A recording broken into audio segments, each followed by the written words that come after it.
Hello, my treasures. It's time for a huge batch of March of the Lich King cards to go over. So for today, we are going to be covering some rogue cards, all the remaining priest cards, and some of the hunter cards. So let's begin with the rogue cards. The first one being Rotten Rodent, which is a 2-cost 2-attack undead beast minion with 1 HP. With the battle cry, reduce the cost of all Deathrattle cards in your deck by 1. So this should, in theory, allow you to turn on sketchy information on minions that usually normally cost 5 instead of just 4, which is actually a pretty cool little synergy. This also does allow you to have a lot of mana cheat within Rogue, which is something that is always nice no matter what the class actually is. And it also makes draws off of Smokescreen a lot better because you can actually use them if you're relying on a bunch of big death rattles easier. There are also other ways to duplicate a card like this through either Amalgam of the Deeps, Brand Bronzebeard, or even something like Shadow Step. So in theory, you could actually discount all of your death rattles to be very, very low cost, even if they normally cost a lot.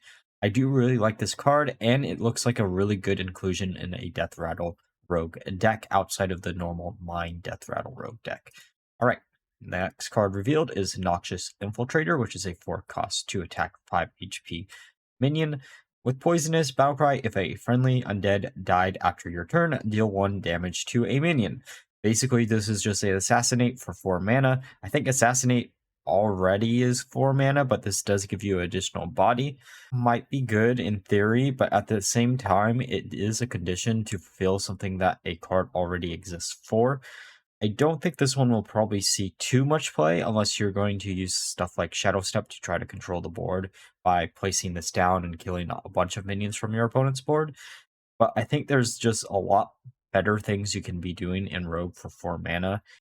The next card revealed is Scourge Illusionist, which is a 4-cost 4-attack 4 HP undead minion. Deathrattle, add a 4/4 copy of another Deathrattle minion in your deck to your hand. It costs 4 less. This is insane mana cheat.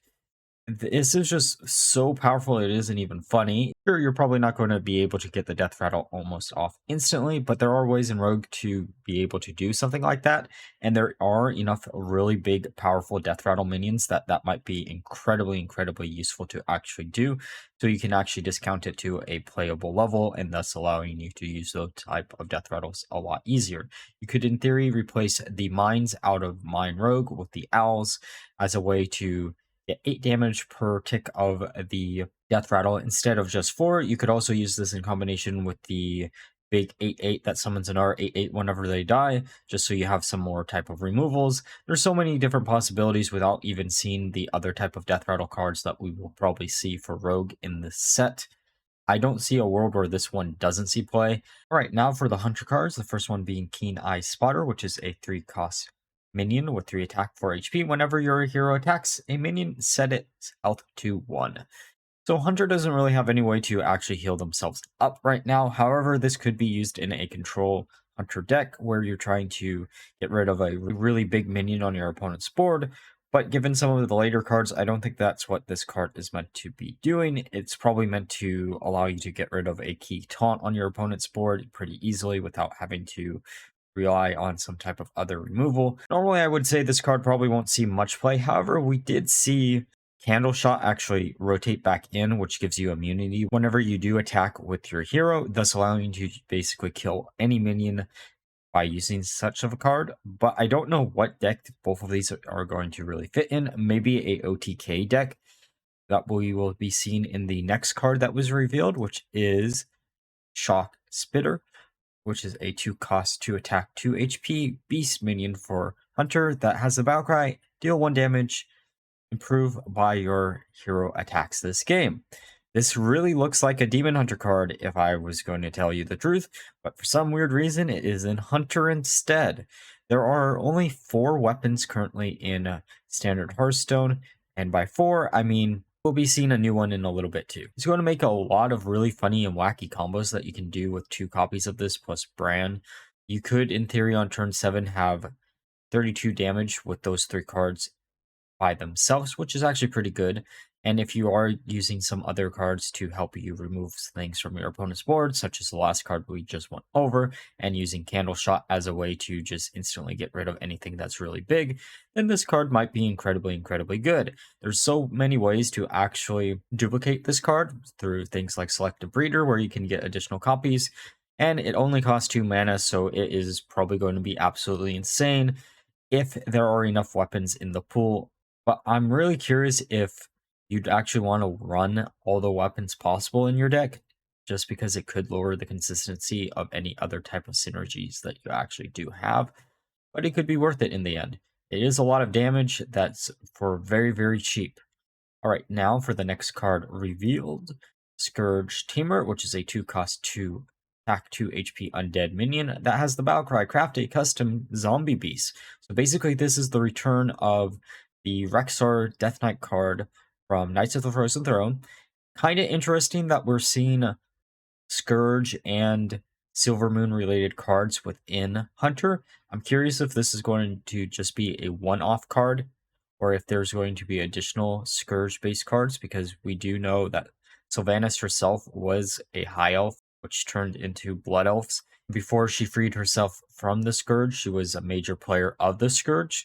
So who knows, maybe we'll see as the other Hunter legendary, Sylvanas, but we just then did see a Sylvanas in the last set. I'm curious of how this one turns out, and with the amount of really cheap beasts, you should have actually a pretty consistent payoff for a card like this, and it does cost only 2 mana, which means this is going to probably be playable in some type of Hunter deck. Now for the last Hunter card, which is Hope of Quel'Thalas, which is a 6-cost 4 attack 2 durability weapon that after your hero attacks, give your minions +1/+1 wherever they are. So this only has 2 durability, which makes it a little bit weak. However, even with 2 durability, this does give all your minions in your deck or hand or battlefield +2/+2, which is absolutely insane. And because the pool of weapons is so small for Hunter right now in standard Hearthstone, you could run Pack Kodo, which generates either a secret, a minion, or a weapon, and you have a 1/4 chance of generating additional copies of this, thus allowing you to just go infinite in theory if you also use things like Berkshire Farmer in order to shuffle more Kodos back into your deck, and then they'll get bigger and bigger each individual time.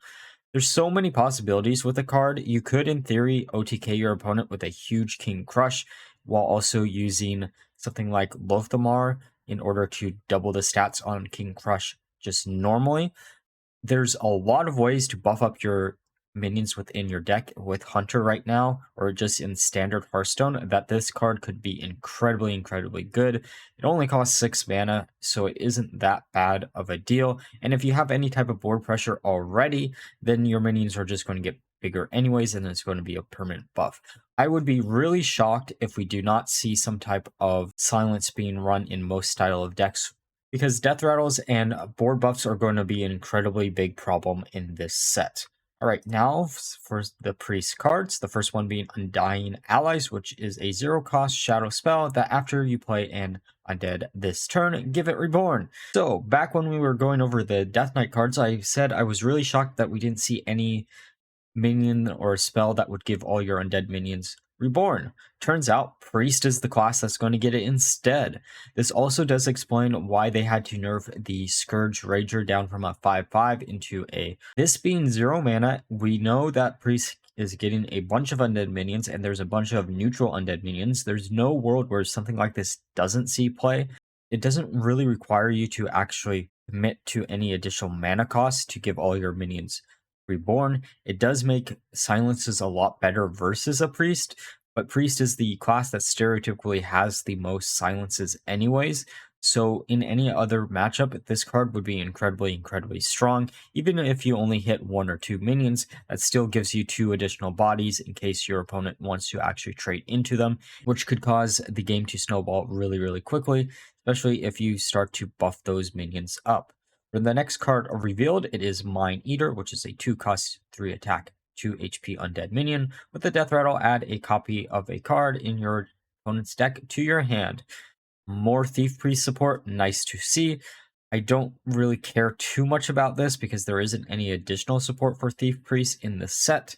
It's good for that deck, don't get me wrong, but I'd rather focus on some of the other type of synergies that we could actually see. Now for the next card, which is Animate Dead, which is a 1-cost shadow spell that resurrects a friendly minion that costs 3 or less. Really good for a aggro undead priest deck, but the deck that I'm thinking in particular is Boar Priest.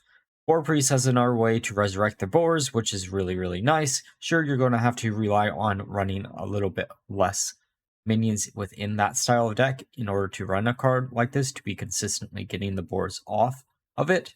Now for the next card, which is Bone Color, which is a 4-cost to attack 4 HP minion with taunt, Deathrattle, resurrect a friendly undead that died this game. Just a really decent card for a undead base priest deck. It does cost a little bit too much in my opinion to be really included in an aggro deck. However, if you have some really big undead minions and those are the only undead minions you actually have, this card could make some combos really, really consistent, especially if you have a high HP, high cost undead minion. Thus, you could buff it up really easy in priest.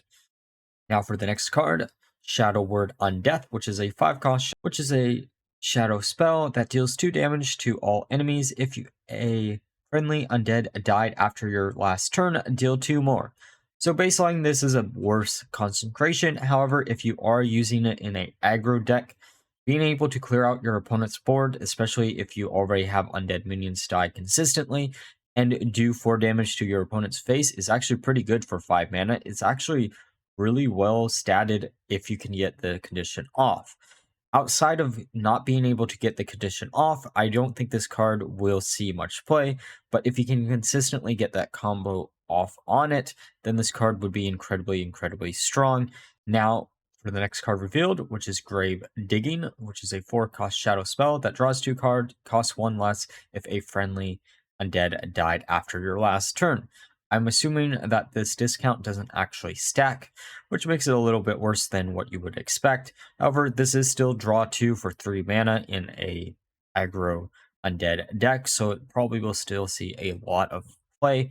Now for the next card, which is Haunting Nightmare, which is a 3-cost, 3-attack, 3 HP undead minion. Deathrattle, haunt a card in your hand. When you play it, summon a 3/3 soldier. Basically just gives you some additional Deathrattles in order to swarm out the board. If you play down an additional card, it makes any card that you play down basically give you 3 mana for free. However, I do think this is a little bit too slow to see a lot of play, mainly because this doesn't have as much flexibility as some of the other cards. You never know what card in your hand is going to be haunted by this card. Thus, you could haunt a card that AoEs your own board or does something to your own board, and then you get the trigger on this and it basically gives you nothing.